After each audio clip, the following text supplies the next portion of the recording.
Do you agree that something has changed in the city in the past few years? Absolutely. No question. Sitting down one-on-one with San Francisco District Attorney Chesa Boudin, what he says about his efforts to keep his city safe in the face of critics who want to recall him.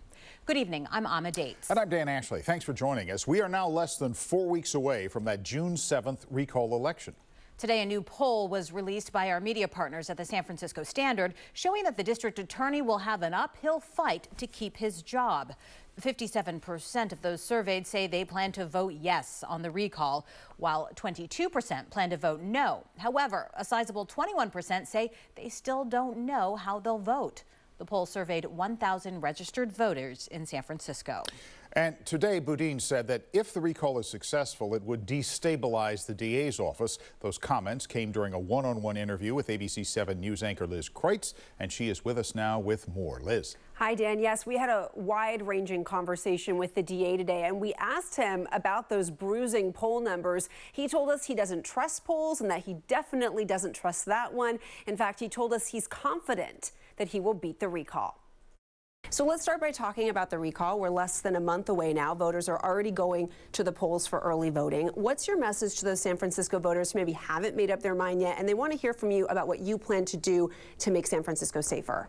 Everything I do, my priority and my entire office is focused on making San Francisco as safe as possible. We need people to be safe and to feel safe in their homes, in their neighborhoods, and everywhere in San Francisco. And if you look at the folks who've been really paying attention to the work I've been doing and my office has been doing, going after fencing operations, selling stolen goods from auto burglaries, prosecuting drug sales, going after manufacturers of illegal ghost guns, promoting and expanding victim services. The folks who are paying attention are saying loudly and clearly, vote no on Proposition 8. So let's talk about this overall feeling in San Francisco that the city's not safe, that there's a rise in crime, specifically property crime, that you can't go to park your car outside of a restaurant without the glass being smashed in, that you can't go to a CVS or a Walgreens without seeing somebody walk out with bags of stolen goods. Do you agree that something has changed in the city in the past few years? Absolutely. No question. We're living through a global pandemic. Everything has changed. People are wearing face masks. Tourism dried up entirely. Businesses went under. People lost their jobs. Lots of folks decided to move out of a city. Of course something has changed. What's dishonest about the recall and the millions of dollars in lies and attacks that they're spreading is that they're suggesting that all the changes in the last 2 years are because of my election. But there is a feeling that your office is not holding people accountable.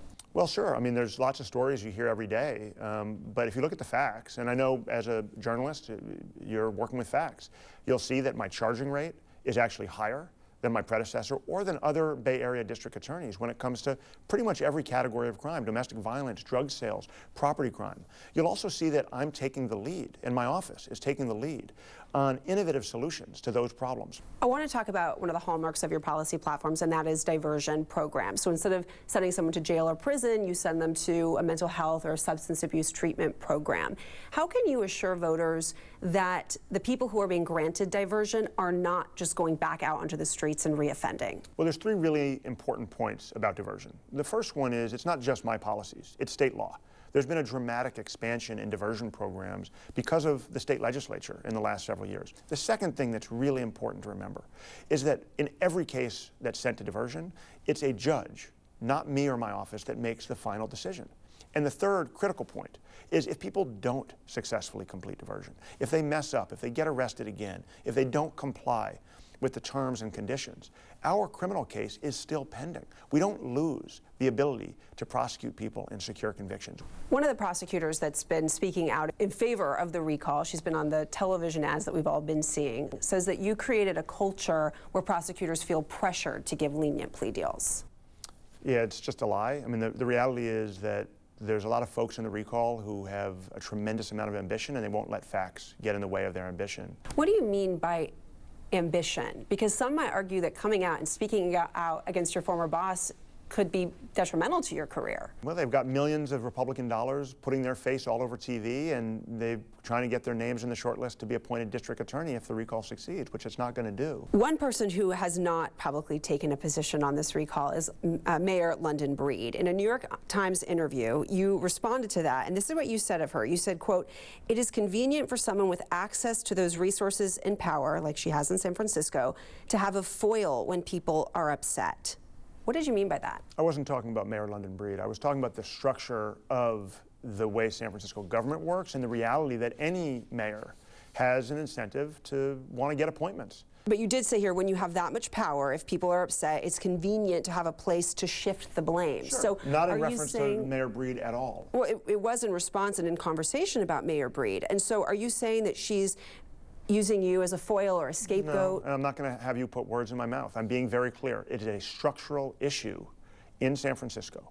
The mayor oversees a $14 billion budget, oversees numerous departments, including the Department of Public Health and the police department, and any elected official in any part of this country, San Francisco and beyond, is of course happy to have somewhere else to take the blame when things are not going well. So overall, big picture, do you feel like you, as the district attorney, are responsible at all for this feeling of the city not being safe? I'm responsible for fighting as hard as I can every single day to make the city safer. And I'm proud of the work we've done, and I know how much work we have ahead. And I know that the recall will make us less safe. It will undermine the work my office is doing. It will destabilize the district attorney's office. It will make the work we've done on projects like Operation Autopilot that just yesterday resulted in a massive bust of an auto burglary fencing operation, unable to continue. It will detract and undermine and destabilize law enforcement at a moment when our city desperately needs strength and purpose and vision. That's what I'm trying to bring every single day.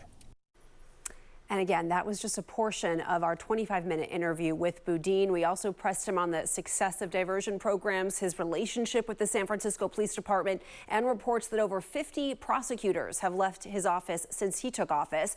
We also asked him to respond to specific cases that his critics say he left criminals off too easily. And Boudin defended his record, as you heard. He said he believes recalling him will only destabilize the DA's office. Dan? What a powerful interview, Liz. Nice job. And Chesa Boudin may not want to specifically say that he was talking about Mayor Breed, but Mayor Breed has been talking about him. She's on record saying they're on different pages when it comes to some of the crime prevention policies in the city. We're 4 weeks from the recall. What was your overall impression of the district attorney? Does he seem worried or concerned? Yeah, Dan, you know, spoken like a good politician, he told us he's not concerned, that he does believe he's going to beat this, but there's no way, looking at these poll numbers, that he can't be uneasy right now. The mere fact that we're seeing him out so publicly, making the rounds, doing media interviews with us and with others, certainly indicates that he knows he does need to fight for his job, Dan. And he does, and he certainly seems to be doing exactly that, Liz. Thank you.